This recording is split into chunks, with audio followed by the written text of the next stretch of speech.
Bismillahirrahmanirrahim. Assalamualaikum warahmatullahi wabarakatuh.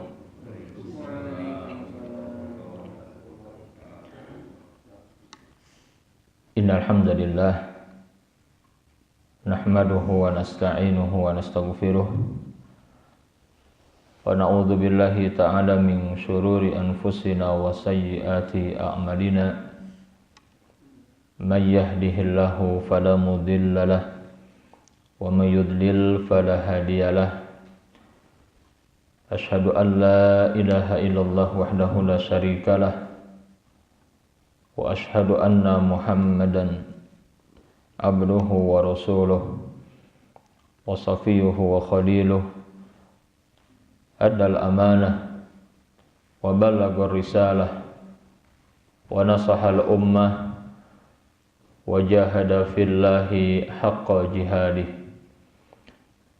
Allahumma salli wa sallim wa zid wa barik wa an'im ala habibina wa qudwatina Muhammadin sayyidil awwalin wal akhirin wa ala alihi wa ashabihi ajma'in wa man tabi'ahum bi ihsanin ila yaumiddin, amma ba'd. Ya ayyuhalladzina amanu taqullaha haqqa tuqatih wa la tamutunna illa wa antum muslimun. Hadirin sekalian, jamaah yang dirahmati Allah Subhanahu wa taala, mengawali kajian tadabbur Al-Qur'an kita pada pagi hari ini, pertama sekali saya mengajak mari kita satukan hati kita di dalam mensyukuri berbagai karunia kenikmatan yang senantiasa Allah anugerahkan kepada kita, utamanya nikmat iman dan Islam yang telah menjadikan kehidupan kita di dunia ini lebih bermakna. Mudah-mudahan istiqomahnya kita semua di atas iman dan Islam, di atas Al-Quran dan As-Sunnah, di atas ketaatan kepada Allah dan Rasulnya, menghantarkan kita semua kepada akhir hayat yang husnul khatimah dan kebahagiaan di akhirat nanti berupa surganya Allah Subhanahu wa ta'ala. Allahumma rabbana taqabbal minna innaka antas sami'ul alim wa tub alaina innaka antat tawwabur rahim. Hadirin sekalian, pagi hari ini kita akan mentadaburi ayat yang ke-18 dari surat Al-Hasyr. Jadi kajian rutin kita ditunda dulu Pak ya. Ini momentum akhir tahun, kita coba bahas surat Al-Hasyr untuk bahan kita bermuhasabah, mengintrospeksi diri kita. Dibuka surat Al-Hasyr ayat yang ke-18. Al-Hasyr itu surat yang ke-59 Pak. Surat 59 ayat 18. Ini karena kita sekarang berada di tanggal 29 Desember 2015. Ini berarti beberapa hari lagi kita akan memasuki tahun 2016. Tidak ada salahnya kalau kita melihat setahun ke belakang apa yang sudah kita lakukan dan kita evaluasi, karena memang diperintahkan kita oleh Allah Subhanahu wa ta'ala. Sebenarnya kita diperintahkan untuk introspeksi, bermuhasabah setiap saat. Tetapi tidak ada salahnya momen seperti ini kita juga melihat apa yang sudah kita lakukan, apa yang sudah kita lalui, minimal setahun yang lalu sampai saat ini, dan apa yang akan kita lakukan setahun ke depan, minimal seperti itu.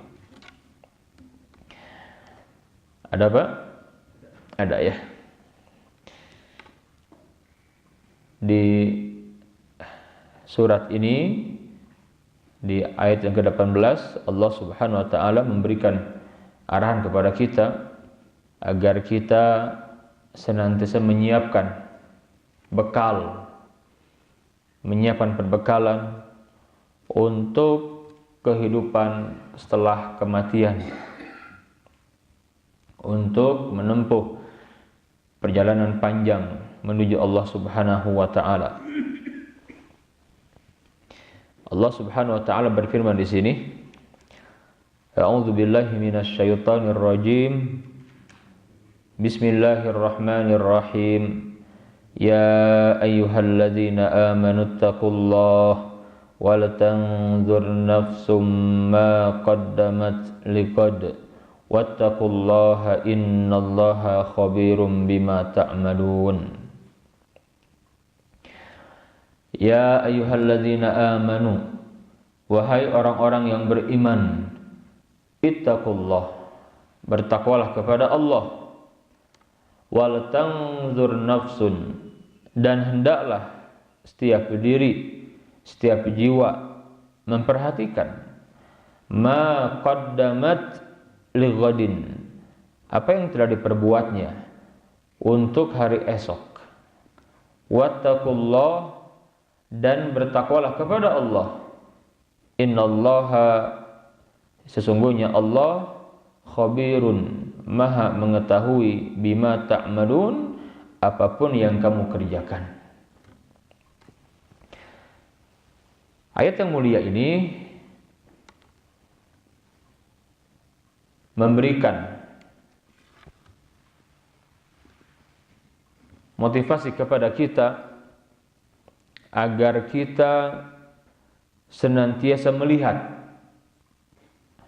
diri kita, apa yang sudah kita lakukan untuk hari esok.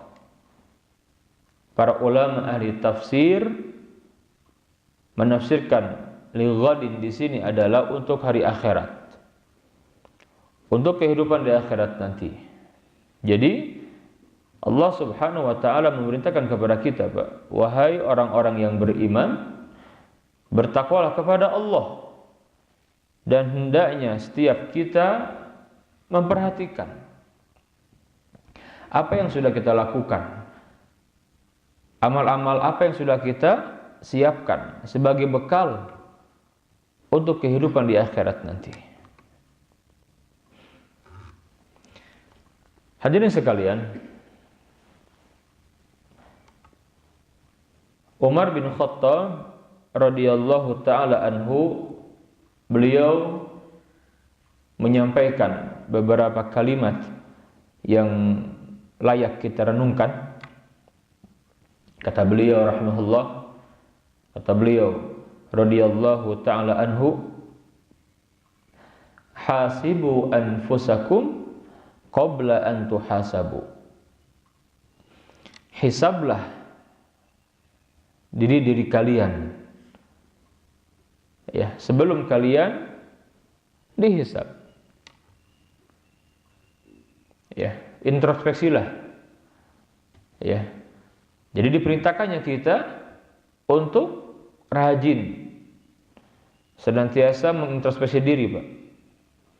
Hisab diri kita sebelum kita dihisab. Apa yang mesti kita hisab? Apa yang mesti kita introspeksi? Apa yang mesti kita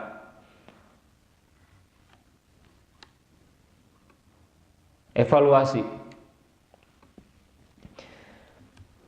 Ada sebuah hadis yang derajatnya sahih.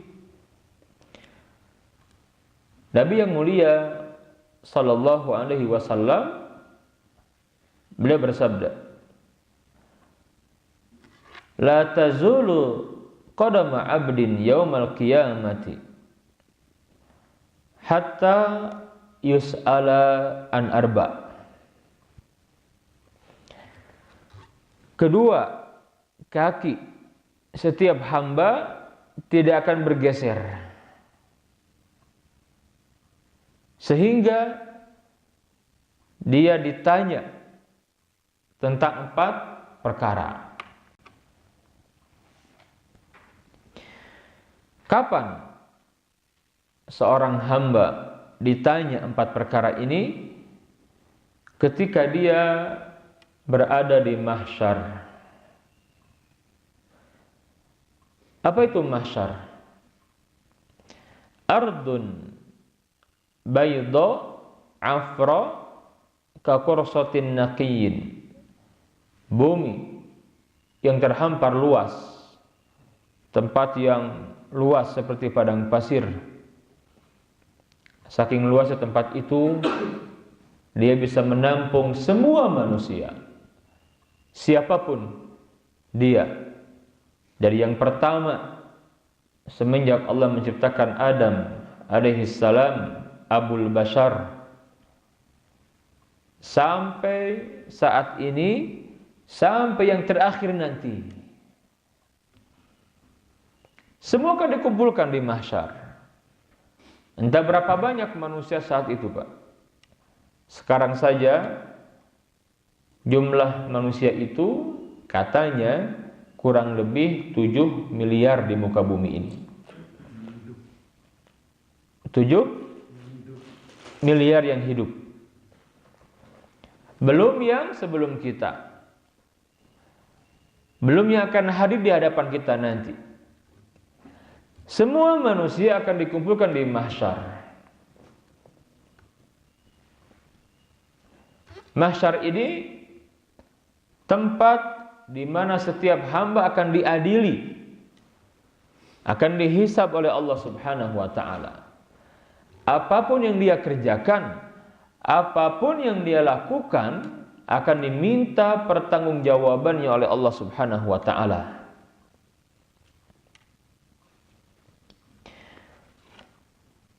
Nah, di mahsyar inilah manusia akan ditanya, di antaranya 4 hal ini, Pak. Tidak akan bergeser kedua kakinya sebelum dia bisa menjawab. Dia bisa mempertanggungjawabkan 4 hal ini. Yang pertama, usia atau umur. Jadi umur kita akan ditanya. Digunakan apa usia kita itu? Ada yang diberikan usia 60 tahun, 70 tahun, 80 tahun. Ada yang di bawah 60 tahun. Usia itu akan ditanya oleh Allah. Kita akan diminta mempertanggungjawabkan usia yang Allah berikan kepada kita. Yang kedua, ilmu. Ilmu yang kita pelajari, ilmu yang kita kaji, yang kita gali, yang kita cari, itu akan ditanya. Dipakai apa ilmu ini? Yang ketiga, harta. Harta ini 2 pertanyaannya. Min aina iktasabah? Dari mana cara mendapatkannya? Dari mana mencari mendapatkan harta itu? Wa fima anfaqah?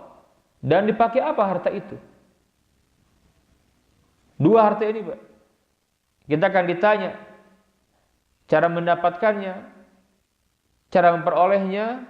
Yang kedua, membelanjakannya, menggunakannya, mendistribusikannya. Yang keempat, jasad kita.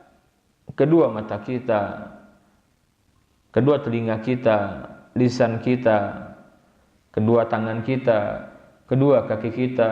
Tubuh ini akan ditanya oleh Allah Subhanahu wa taala. Karena seseorang berbuat ketaatan dengan anggota badannya. Seseorang datang ke masjid untuk sholat berjamaah di awal waktu, itu dengan kedua kakinya dia melangkah ke sini. Dia membaca Al-Quran dengan kedua matanya, dengan lisannya. Dia duduk di majelis ilmu, dia pasang telinganya. Itu semua akan ditanyakan nanti. Nah, ini Pak, keempat hal yang coba kita perdalam. Kita sejenak bermuhasabah tentang 4 hal ini, Pak. Karena ini akan ditanyakan oleh Allah Subhanahu wa taala. Tentu di samping perkara lain ia akan ditanya oleh Allah Subhanahu wa taala. Kalau di hadis yang lain, Nabi yang mulia sallallahu alaihi wasallam bersabda, "Inna awwala ma yuhasabu bihil 'abdu yaumal qiyamati as-shalah." Sesungguhnya perkara pertama yang akan ditanya oleh Allah ya kepada hamba itu salatnya. Apabila salatnya beres yang wajib, kalau beres maka bereslah semua amalnya. Kalau rusak salatnya itu alamat akan rusak semua amalnya. Maka di akhirat nanti kata Allah, lihat salat wajibnya. Kalau ada yang bolong, karena kita diperintahkan salat itu kan dari semenjak kita balik sampai kita mati. Salat itu tidak boleh ditinggalkan dalam kondisi apapun juga. Sakit, na'am, harus salat. Nabi memberikan contoh, mengajarkan bagaimana salat untuk orang yang sakit. Sedang safar, pergi naik kereta api, naik pesawat terbang, naik kapal laut, naik mobil, dan lain-lain. Naam, wajib sholat. Diajarkan sholat dalam safar, dalam perjalanan seperti apa. Boleh dikosor, boleh dijama, dan lain-lain. Akan ditanya sholat ini. Bagaimana kalau ada yang bolong-bolong? Sholat wajibnya boleh jadi. Sebagian manusia dia baru sholat ketika usia 40 tahun. Sekian tahun dia meninggalkan sholat yang menjadi kewajiban. Padahal Nabi yang mulia menyebutkan al-ahdu bainana wa bainahum as-shalah. Yang memisahkan kita, yang membedakan kita dengan mereka, maksudnya orang-orang non-Islam adalah sholat. Maka barang siapa yang mendirikan sholat, dia telah mendirikan agamanya. Dan barang siapa yang meninggalkan sholat, dia telah menghancurkan bangunan agamanya. Nah, ketika ada yang bolong-bolong sholat wajib, kata Allah, dia sholat sunnahnya. Dia sholat sunnahnya. Ini pentingnya. Kalau kita pernah meninggalkan sholat sekian lama, yang tahu diri kita, betul nggak Pak? Yang tahu persis diri kita, orang lain nggak tahu. Silakan jujur terhadap diri masing-masing. Silakan jujur. Berapa lama kita meninggalkan sholat yang wajib? Jadi semenjak kita balik, maka tatkala kita diberikan hidayah untuk taat kepada Allah, perbanyak sholat sunnah. Perbanyak sholat sunnah. Kata Allah, sholat sunnah itu yang akan menambah kekurangan sholat wajib kita. Jangan putus asa. Ya Allah, gimana Ustaz sekian lama saya ninggalin sholat wajib, usia saya nggak cukup untuk nutup dengan sholat sunnah. Nggak apa-apa, lakukan saja. Sampai kita berharap kepada Allah, rahmat Allah, kasih sayang Allah, semoga Allah ampuni kita nanti. Perbanyak sholat sunnah, Pak. Perbanyak sholat rawatibnya, qobliyah, ba'diyah yang mengiringi sholat wajib itu. Sholat sunnah duha, tahajudnya, qiyamul lail, dan lain-lain, sholat witir gitu. Ya. Baik. Kita akan coba gali keempat pertanyaan yang akan ditanya oleh Allah Subhanahu wa taala kepada kita nanti. Nah, sebelum saya menjelaskan keempat hal ini, sejenak mari kita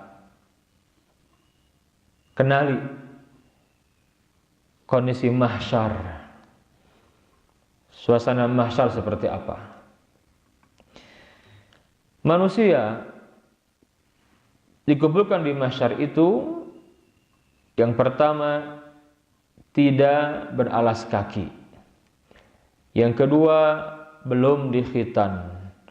Yang ketiga telanjang, tidak mengenakan pakaian. Dalam hadis yang sahih, Nabi yang mulia sallallahu alaihi wasallam bersabda, "Innakum mahsyurun yaumal qiyamati hufatan uratan gurlan.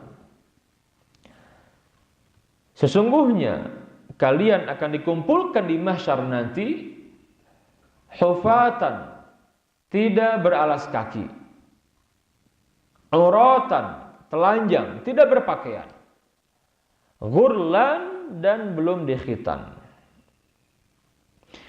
Aisyah pernah bertanya kepada Nabi yang mulia sallallahu alaihi wasallam ketika mendengarkan hal ini. Kata Aisyah radhiyallahu taala anha, "Ya Rasulullah, an-nisa war rijal jami'an yanzuru ba'dhum ila ba'din." Wahai Rasul, nanti bagaimana dengan laki-laki dan perempuan?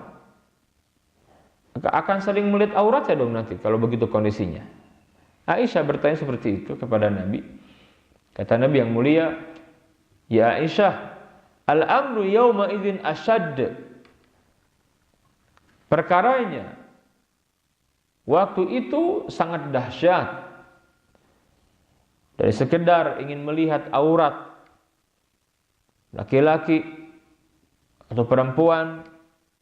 Kenapa? Karena nanti setiap manusia akan berdiri di hadapan Allah Subhanahu wa taala masing-masing untuk mempertanggungjawabkan apapun yang dia kerjakan selama di dunia. Ya.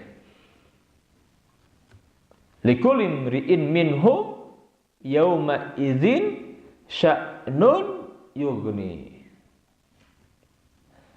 Setiap manusia pada hari itu sibuk dengan urusannya masing-masing. Kemudian suasana mahsyar ini digambarkan oleh Nabi yang mulia. Manusia akan berkeringat tergantung dosa yang dia kerjakan, dan manusia akan mendapatkan naungan tergantung amal-amal kebaikan yang dia kerjakan.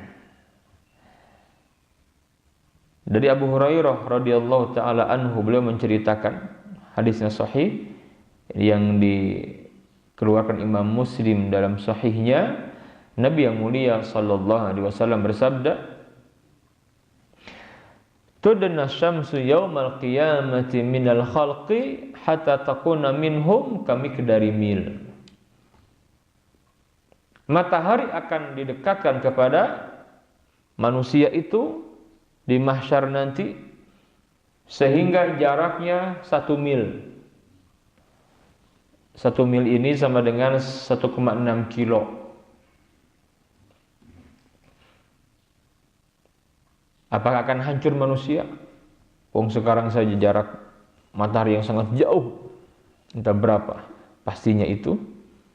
Kadang-kadang tengah hari kita jalan beberapa menit saja kita kepanasan, nggak mampu kita. Ini bagaimana dengan jarak 1,6 kilo? Manusia tidak akan lagi mati nanti itu. Dibuat kuat, tetapi manusia menderita. Nabi yang mulia menggambarkan, maka setiap manusia akan berkeringat.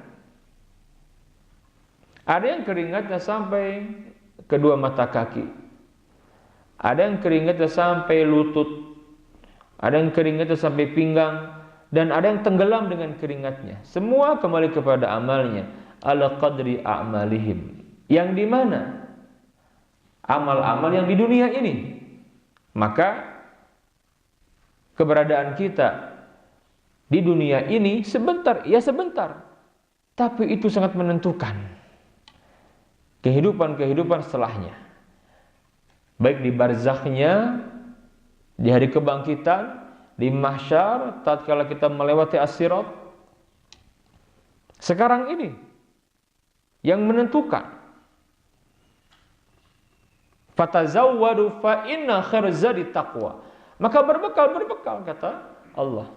Dan sebaik-baik bekal itu ketakwaan, iman dan amal soleh, itulah bekal kita.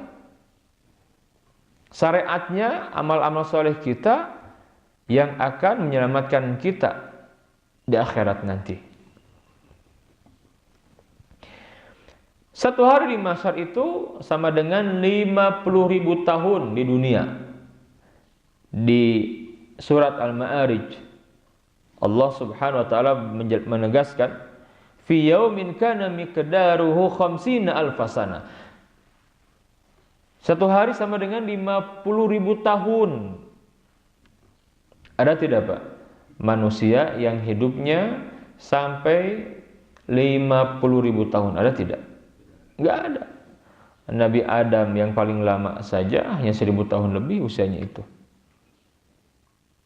Sebentar kita di dunia ini, tapi yang sebentar ini menentukan. Nah, hari dikumpulkannya manusia di mahsyar akan diadili itu sama dengan satu harinya sama dengan 50.000 tahun. Maka manusia akan mendapatkan naungan tergantung amal-amalnya, Pak ya. Kembali ke sini. Yang pertama yang akan ditanyakan oleh Allah Subhanahu wa taala di mahsyar tatkala manusia berkumpul, di hari itu tidak ada manfaatnya harta, keturunan, tidak. Ya, kecuali amal-amal soleh kita.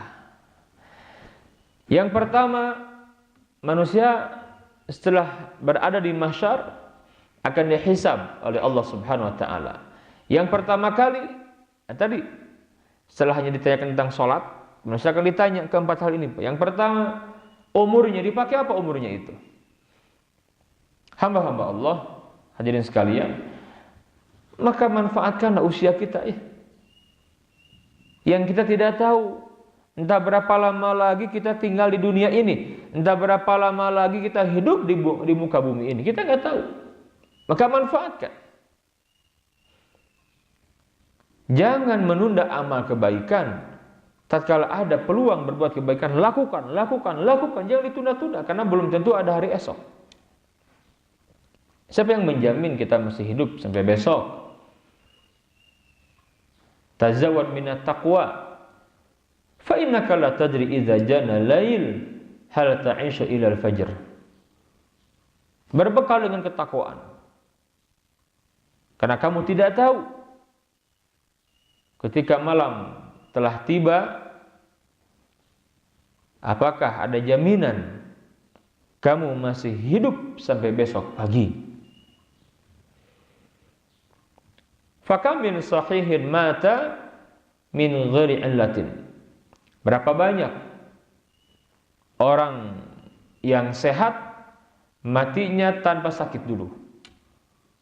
Wa kam min saqimin ashahinan min ad-dahri. Dan berapa banyak orang-orang yang sakit ternyata masih lama hidupnya. Wa kam min fata amsa wa asbaha dhahikan. Berapa banyak anak muda pagi, sore ketawa-ketawa, masih main-main dia. Wa qad nusijat akfanuhu wa huwa la yadri. Padahal kain kafan sudah digunting yang siap membungkus dirinya, dia tidak tahu itu. Berapa sih Pak usia kita di dunia ini Pak? Yang paling lama berapa? Kita umat Muhammad, betul? Umat akhir zaman. Usia kita itu digambarkan oleh Nabi yang mulia dalam hadisnya yang sahih, kata beliau sallallahu alaihi wasallam, a'maru ummati ma baina 60 ila 70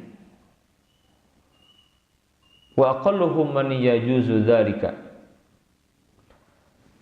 Umur umatku itu umat Muhammad kita Pak, umat akhir zaman yang tidak ada umat lagi setelah kita. Umur umatku itu berkisar antara 60 sampai 70 tahun saja. Dan sedikit yang lewat dari 70 tahun. Bukan tidak ada, tapi sedikit, tidak banyak. Nabi yang mulia yang menyebutkan hal ini, ternyata Nabi yang mulia sendiri usianya hanya 63 tahun. Itu bilangan hijriahnya. Kalau bilangan masehinya itu hanya 61 tahun, kurang lebih. Kemudian Abu Bakar As-Siddiq, manusia terbaik setelah Rasulullah, Usianya pun sama, sekitar 63 tahun. Umar ibn Khattab radhiyallahu taala anhu juga sama, usianya 63 tahun. Ali ibn Abi Thalib juga sama. Artinya apa? Itulah usia umat Muhammad. Kebanyakan antara itu. Silakanlah direnungkan. Tatkala kita mendengar kematian tetangga kita, saudara kita, kawan-kawan kita, kan segitu usia rata-rata, Pak. Kalau udah usia 60 sekian itu harus siap-siap memang. Harus siap-siap. Ya, memang kematian mah tidak tahu, Pak. Kan kematian itu ajaib. Tidak pandang bulu, tidak kenal waktu, betul? Iya, bisa datang ke yang muda. Memang tidak tahu kita. Tetapi kalau sudah usia 60 tahun, ya jangan terlalu banyak angan-angan.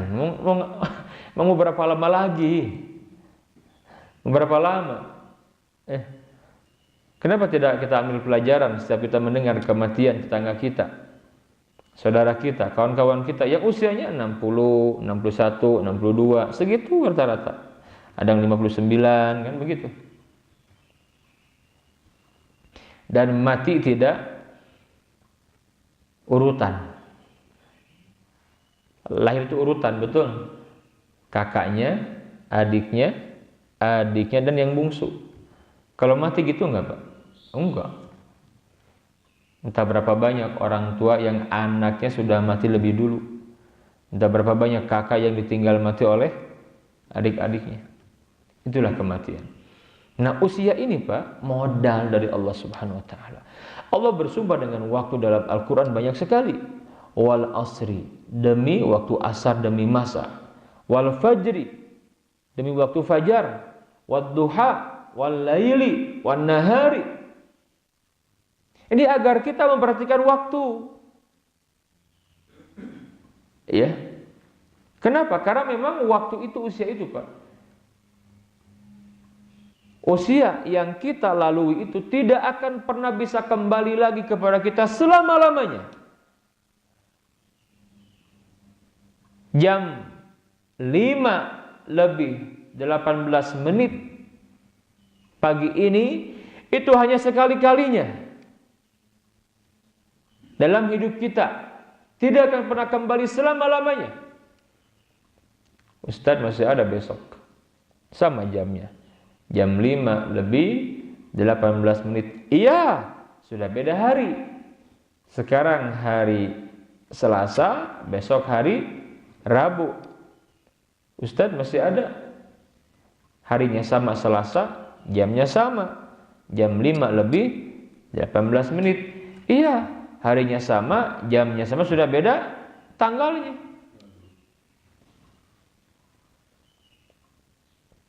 Dan seterusnya.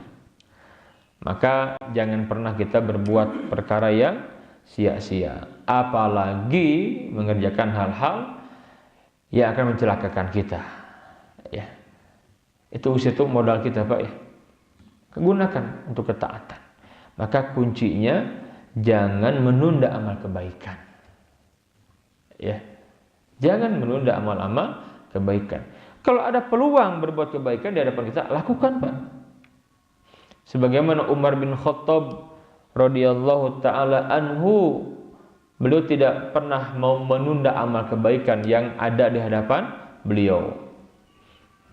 Al-Kisah, suatu hari Umar bin Khattab beliau keluar dari Madinah untuk mengecek kondisi rakyatnya di pedalaman. Umar ditemani Aslam, sekretarisnya. Ketika Umar sedang berjalan melihat kondisi masyarakatnya, ini malam. Jadi Umar suka patroli malam, suka ngeronda malam hari itu. Umar tuh nggak bisa tidur sebelum memastikan semua rakyatnya bisa tidur.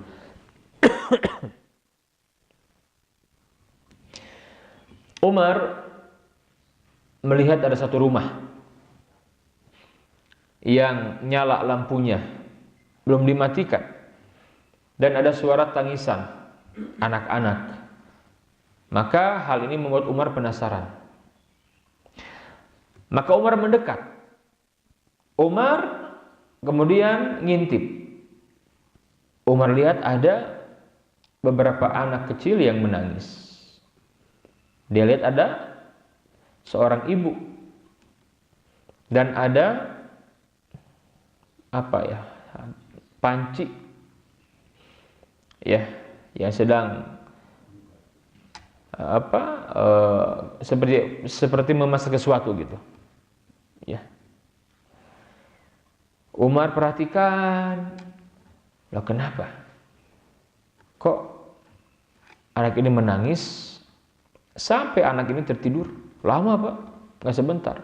Umar penasaran, apa sih yang dimasak si ibu itu kok lama sekali gitu, masak apa ini sampai tertidur anak-anaknya itu.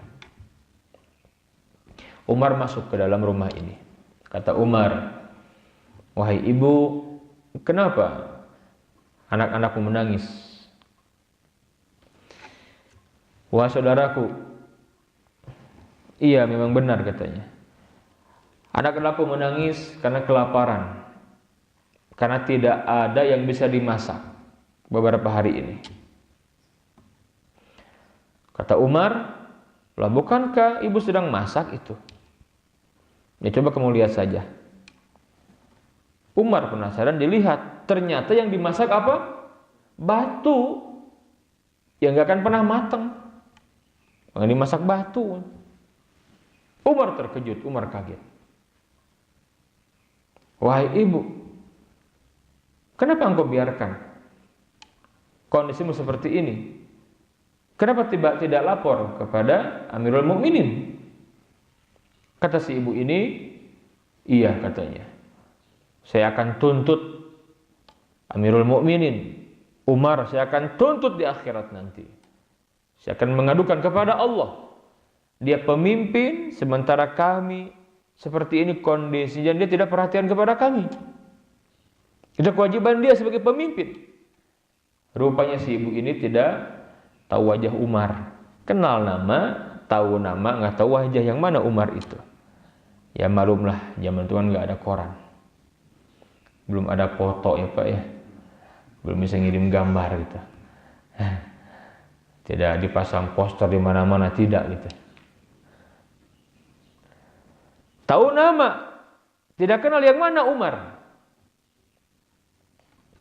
Ya, mendengar ini Umar sangat takut sekali Pak. Bergetar Umar itu. Aslam yang mendengar hal ini, Aslam kesal juga si ibu ini. Kata Umar, sudah katanya, memang aku yang salah. Kata Umar, ibu tunggu sebentar ya. Jangan dulu tidur ibu, saya akan bawakan makanan untuk ibu. Maka Umar segera berangkat ke Baitul Mal. Umar meminta kepada para petugas, kata Umar, siapkan sekarung gandum dan lengkap dengan daging dan lain-lain. Siapkan. Kata penjaga gudang makanan ini, kaget, wahai Umar, malam ini juga? Ya sekarang juga. Kata penjaga Baitul Mal ini, wahai Amirul Mukminin, kenapa tidak besok hari saja? Kan masih ada besok hari. Engkau ini Amirul Mukminin, banyak tugasmu. Atau kalau engkau mau, titipkan kepada kami, nanti kami akan serahkan kepada siapa, engkau berikan alamatnya. Kata Umar, saudaraku, apa engkau berani menjamin bahwa Umar masih hidup sampai pagi? Engkau berani menjamin Umar masih hidup sampai pagi? Dan apakah engkau mau menanggung tanggung jawab Umar sebagai pemimpin? Bahwa ada rakyatnya yang kelaparan, yang gak bisa makan beberapa hari. Ya Allah, begitu takutnya Umar Pak. Karena Umar sangat paham bahwasannya jabatan itu amanah dari Allah, bukan alat untuk memperkaya diri, untuk zalim kepada orang, bukan. Tetapi jabatan itu amanah dari Allah, yang kalau dia benar mengisinya, dia bisa mengantarkan kepada kebahagiaan. Dan kalau dia tidak benar menjaga amanah itu, dia bisa sengsara, bisa celaka dengan jabatan itu. Maka Umar segera membawa makanan itu Pak, gandum itu oleh sendiri. Dalam kondisi takut Umar berkeringat. Dia datang ke tempat si ibu tadi, kemudian Umar berikan, Umar masak sampai jadi makanan. Kata Umar, ibu bangunkan anak-anakmu itu, bangunkan katanya. Dibangunkan, dikasih makan. Umar senang. Dia bersyukur, alhamdulillah. Ya, kata Umar, wahai ibu, namamu mulai saat ini sudah tercatat di Baitul Mal. Engkau layak mendapatkan bantuan dari Baitul Mal setiap bulannya. Nah, katanya, coba kalau Umar seperti ini nih. Coba kalau Umar seperti engkau, katanya. Ya, alangkah baiknya orang-orang seperti engkau ini. Ya, alhamdulillah, terima kasih, katanya. Dia tidak tahu itu Umar, Pak. Ya, Masya Allah, Umar senang sekali, Pak. Nah gitu, Umar tidak pernah menunda, Pak. Karena tidak tahu, Pak. Dan usia ini akan ditanya oleh Allah Subhanahu wa taala. Ya. Yang kedua, yang ditanya oleh Allah Subhanahu wa taala itu ilmu. Ilmu itu akan ditanya, dipakai apa? Karena ada orang-orang yang punya ilmu, yang ilmunya itu membuat dia jauh dari Allah. Bahkan menjadi penyebab Allah murka kepada dirinya. Bukankah orang-orang yang berbuat kejahatan, ya, yang berbuat zalim kepada manusia, yang membunuh manusia, bahkan ada yang korupsi, itu kan karena ilmunya, betul tidak? Dia ngerti, Pak. Kalau dia nggak ngerti, mana bisa dia korupsi triliunan? Dia punya ilmu itu. Hati-hati, ilmu itu akan ditanya oleh Allah. Kalau ilmu itu digunakan untuk bermaksiat kepada Allah, durhaka kepada Allah, na'udzubillah. Maka seharusnya ilmu itu, Pak, membuat kita mempunyai pasif income pahala. Ya, bukankah satu di antara 3 amal yang tidak akan terputus walaupun kita mati? Idza mata ibnu Adam in qata'a amaluhu illa min salasin. Apabila anak Adam itu mati, terputus semua amal kecuali 3. Shadaqatin jariyah, yang pertama sedekah jariyah, kedua ilmin yuntafa'u bihi, ilmu yang dimanfaatkan. Wa waladin sholihin yad'u lahu, anak yang soleh mendoakan. Ilmu akan ditanya. Maka berbahagialah kalau kita punya ilmu, dan ilmu itu membuat kita semakin taat kepada Allah, semakin dekat kepada Allah, dan kita amalkan ilmu itu, kita ajarkan ke orang lain sehingga orang lain mendapatkan manfaatnya. Mungkin kita mengajarkan suatu kebaikan, tapi dengan izin Allah, siapa tahu orang itu menjadi berubah. Dia juga bisa mengajarkannya lagi terus, kita akan dapat pahalanya, Pak. Ya, seperti itu. Maka harus iri kepada orang-orang yang punya ilmu, harus iri. Dalam pepatah Arab, faqidus syai' la yu'ti. Orang yang tidak punya ilmu, nggak punya apa-apa, nggak bisa memberi, betul tidak? Harus semangat belajar ilmu, harus semangat. Ya. Kenapa? Karena nanti ilmu yang bermanfaat, yang diamalkan, yang diajarkan kepada orang itu akan menjadi pahala yang tidak terputus. Gitu. Kemudian yang ketiga, harta. Harta ini, Pak, ya. Yang pertama ditanya dari mana cara memperolehnya. Hati-hati. Tidak sedikit dari kaum muslimin saat ini yang tidak pandai menjemput rezekinya, Pak. Dia tidak mengenal kaidah-kaidah, ya, muamalah yang benar, sehingga ketika menjemput rezeki dia berbuat yang diharamkan Allah, berbuat maisir judi, berbuat gharar tipu daya, riba, dan lain-lain. Hati-hati, Pak. Harta itu akan ditanya oleh Allah Subhanahu wa taala, dari mana cara mendapatkannya? Dan dipakai apa? Enggak cukup. Jadi sebelum kita bisa menjawab 2 ini, kita akan ditanya oleh Allah, dari mana kamu dapatkan harta? Ada pemahaman yang keliru dari sebagian masyarakat kita, Pak, yang dengan mudahnya sekian lama dia korupsi, uang korupsi itu pakai sedekah aja lah, kan beres tuh. Ada yang begitu, Pak. Dia dapat rumah dari uang korupsi, dia punya kendaraan uang korupsi, semua korupsi. Terus dia sedekah dan menghapus, katanya. Kata siapa? Nabi yang mulia sallallahu alaihi wasallam menyampaikan tidak akan diterima sedekah dari harta hasil curian. Dari harta hasil korupsi itu enggak akan diterima Allah, gitu. Bahkan kita berangkat ke Mekah untuk ibadah umrah, ibadah haji, hartanya bukan harta yang halal, harta yang haram, nggak akan diterima Allah, nggak akan diterima. sedekah dari uang yang haram, maka diterima Allah Subhanahu wa taala. Ya, sebagai bahan untuk evaluasi kita, Pak ya, agar kita melihat apa yang sudah kita siapkan untuk hari esok. Ya. Dari usia kita, ilmu kita, harta kita, dan juga jasad ini. Ya. Allah a'lam bishawab. Fa'tabiru ya ulil albab, fa'tabiru ya ulil absar. Subhanakallahumma wa bihamdika asyhadu an la ilaha illa anta astaghfiruka wa atubu ilaik. Assalamualaikum warahmatullahi wabarakatuh.